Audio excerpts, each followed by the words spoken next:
This is the Toxic X-Force 2.0 and also this is the successor of its old model.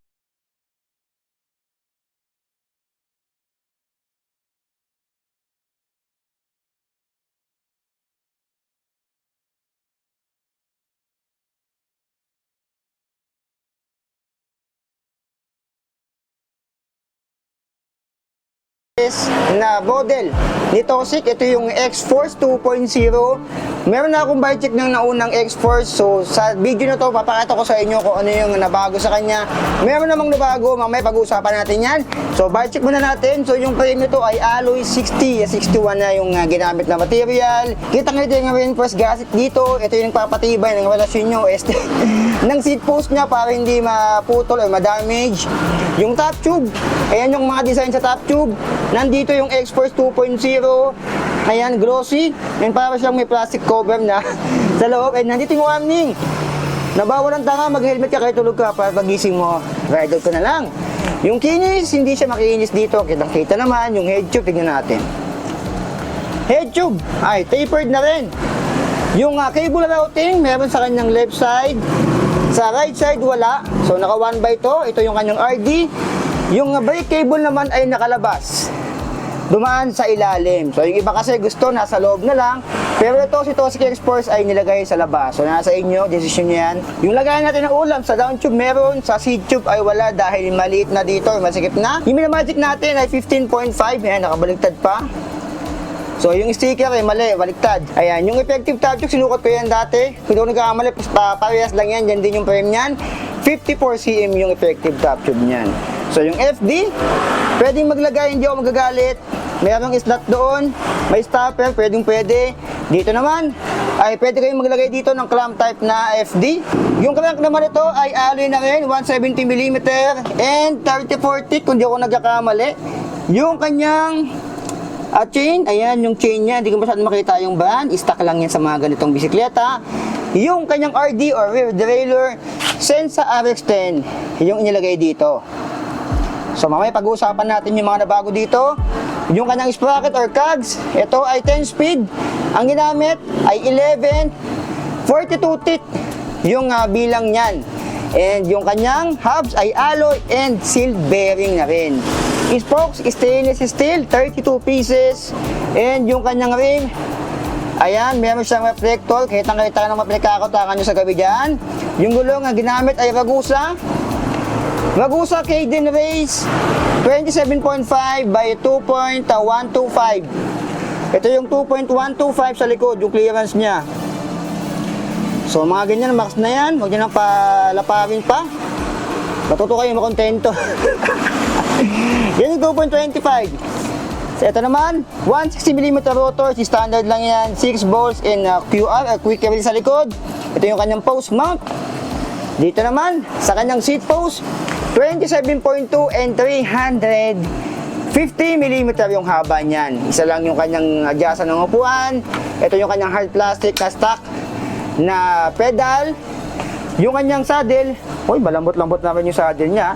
Yung part naman ito ay bakal pa, 80mm travel and size 28 yung stanchion. Dito sa kanyang meron siyang manual lockout. And sa kabila yung preload. Yung kanyang handlebar ay bakal. Kitang-kita dumidikit yung ating magnet. Yung kanyang tingnan natin. Alloy. Alloy yung kanyang crank, arm. And dito, alloy yung hub niya. So hindi dumidikit yung ating magnet. So bakal to, around 700mm. Naka-straight lang siya dyan. Handle grips, wala siyang lock-on dito sa handle grips niya. Yung shifter, ito yung RX10 din. Ayan, and yung kanyang brake ay Shimano MT200 na. So okay na rin yan, naka MT200 na itong bike na to. So hindi ko natitimbangin to kasi yung mga gatong bike ay nasa 14 to 15 na kilogram. Kasi MTB naman na to. Yung mga titimbang talaga natin, yung medyo curious na talaga tayo, usual sa mga road bike and gravel bike. Pero sa mga MTB, normal naman kasi na mabigat talaga yan. So ano yung mga napansin ko na bago dito? Ang unang napansin ko na bago dito, ito, yung kanyang crank. Kung doon nagkakamali, yung nabadge ko dati, 30-60, and hindi ganito. Wala siyang ganitong plastic na guard dito, pero ito meron nang nilagay Nagamit siya ng plastic na ganyan. And ang napansin ko pa dito, na isang pinakamalaki na bago sa kanya, eto. Yung MT200, dati naka-sieve seamers lang to. And mas maganda yung brake na inilagay dito. MT200 na rin yung inilagay. So pag MT200, alam niyo na, yung brake lever niyan ay bakal. And yung MT201 naman ay alloy. Kaso wala nang stock ngayon yun sa market ng Pilipinas. Naubos na talaga yun. At isa pa sa napansin ko dito, yung Tosik na word dito ay parang chameleon na. Nagbabago-bago, nagmumulticolor na yung word na Tosik. Para sa inyo ba, mas gusto nyo ba yung ganyan? Nagpapara siyang chameleon? Nagbabago-bago yung kulay o yung regular lang na stock lang na isang kulay? So, comment down below kung ano yung trip nyo, kung ano yung mas preferred nyo sa mga ganitong bisikleta. And isa pa, yung na-bike ko last year, 1140 tit kung hindi ako nagkakamali, 10 speed. Ito naman ay 1142 tit na. Yung nilagay dito, ayan yung 42. Ayan. So 1142 tit yung ginamit dito. So far yun lang, and nagmura na siya. Nung nabudget ko dati almost 10k to, pero ngayong taon 2023, yung dating sieve seamers naging MT200. And mas pinamura siya. Yung presyo nung dati ay 9,900 pesos. Pero ito, nagmura. Malaki-laki yung binaba niya. Tignan nyo to. Ito yung presyo niya ngayon.